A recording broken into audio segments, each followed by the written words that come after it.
There's this popular belief roaming around out there that states by a certain time period you will own nothing and be happy. This is going to be one of those videos where I'm probably going to blur the line between wearing a tinfoil hat and being completely rational. Because see here, everything costs something today just as it did over a century ago, so not much has actually changed on that front. However, the fundamentals have strayed pretty far away from what they were. I'm going to sound pretty old for a minute here, and I do apologize, but when I was a kid, we had all the players in the fucking game. DVDs, CDs, MP3 players, game consoles. Back then, we either bought our media outright or we ripped it from the web like a raccoon dragging a whole rotisserie chicken into a storm drain.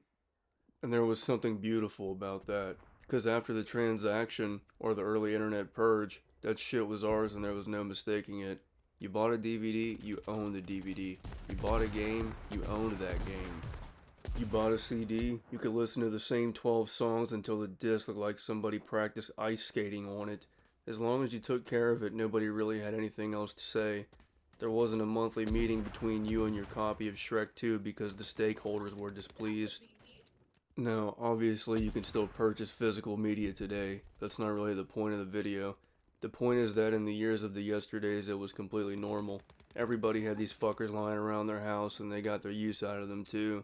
You'd walk into somebody's living room and there'd be an entertainment center holding 400 pounds of plastic, movies stacked sideways, games with no cases, random CDs to and fro, and that one copy of Madden '07 that somehow survived 3 generations.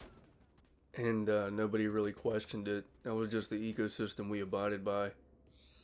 Nowadays, you can access just about anything as long as you're willing to hand off a month's sum to the virtual security guard standing in front of the paywall, all because he's got to put pixels on the table for his son Chip.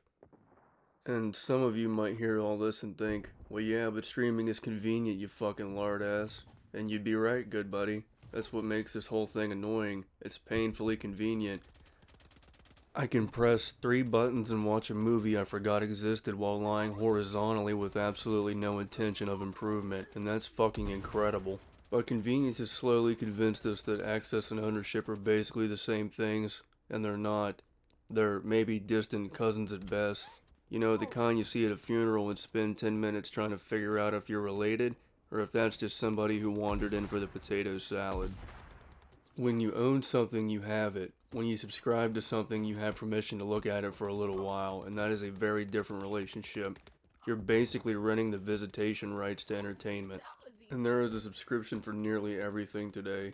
Movies, music, games, cloud storage, software, delivery services, a premium version of an app that somehow managed to make the free version just irritating enough that paying them feels like negotiating with a hostage taker. I never thought I lived to see the day where we need to create a separate savings account for a Netflix exclusive series that wasn't even all that in a bag of Lay's baked. But here we are, I guess. And the worst part is, subscriptions don't feel expensive individually. That's the whole trick. $8 here, $11 there, $14.99 somewhere else up the ladder, sure. Then one day you actually look at your bank statement and realize you've assembled the fucking Avengers of recurring charges. There's even an app you downloaded 6 months ago to remove a watermark one time. All of them show up together to beat your ass like a gang of back alley ne'er-do-wells, and now you need to go under witness protection because of it. And because it comes out automatically, you barely even notice it. That's probably my favorite innovation of the modern economy, making spending money feel like nothing actually happened. Back in the day, you handed somebody 20 bucks and physically watched your money leave your possession. There was real pain involved. Now companies slither into your bank account at midnight and rob you blind. You'd have no fucking idea it even happened unless you were watching your bank account like a hawk. And look, I'm not saying subscriptions are inherently evil. I use them, you use them, I'm sure of it.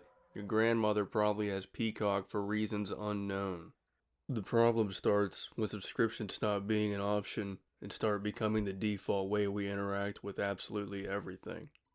Because once that happens, companies don't really need you to buy something anymore. They need you to continuously need something, and that's a much better business model for an industry that is becoming obsolete.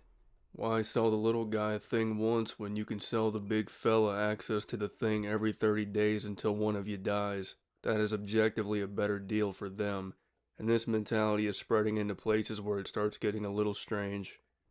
Features inside products you already purchased can require subscriptions now. Car companies have even flirted with the idea of charging monthly fees for features physically installed in the vehicle, which is probably going to bring on the funniest example I have for you today. Imagine buying a couch and then receiving an email saying, "Your sitting trial has expired." The cushions are still there, your cheek print's still right there where you can see it, but unfortunately lumbar support is now part of the premium comfort package. Now, this is where the tiara starts to slip a little, and the tinfoil hat starts looking more comfortable, because the phrase "you will own nothing" sounds dramatic until you realize we've already gotten extremely comfortable with not owning a lot of things. We rent our movies, music, software, digital storage. Some people effectively rent out their game libraries, and I can understand why. Ownership comes with responsibility. You have to store things, maintain things, move shit around, and keep track of shit. Digital access removes almost all of those friction points. But it also means the thing you love can disappear because somebody in a boardroom decided the licensing agreement no longer made any fucking sense. And now the show you were halfway through has been launched directly into the Shadowsphere. I don't like that. I don't really care if people choose streaming. I care when streaming becomes the only practical choice. Because there's a difference between choosing convenience and being funneled right into its dark, wet, stinky orifice. Physical ownership gives you something modern services really don't like giving you. Finality. You paid, the transaction is over, and everybody can go home. The company already got its money and you got your product, and that's all the closure you need. Modern business models hate closure though.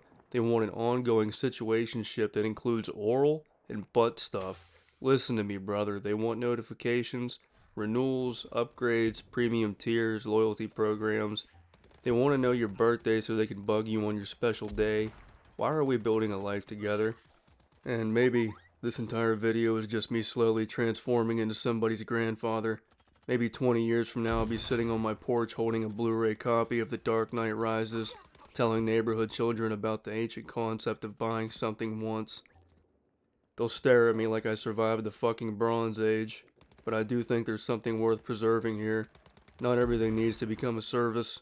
Sometimes I want to buy something, own it, put it somewhere, and know that unless I personally destroy it, lose it, or lend it to somebody who mysteriously forgets how returning things works, then it's mine. Convenience can be a good thing, streaming can be a good thing, and subscriptions can be great for certain purposes, but I don't think we should become so comfortable running our entire lives that ownership starts feeling outdated.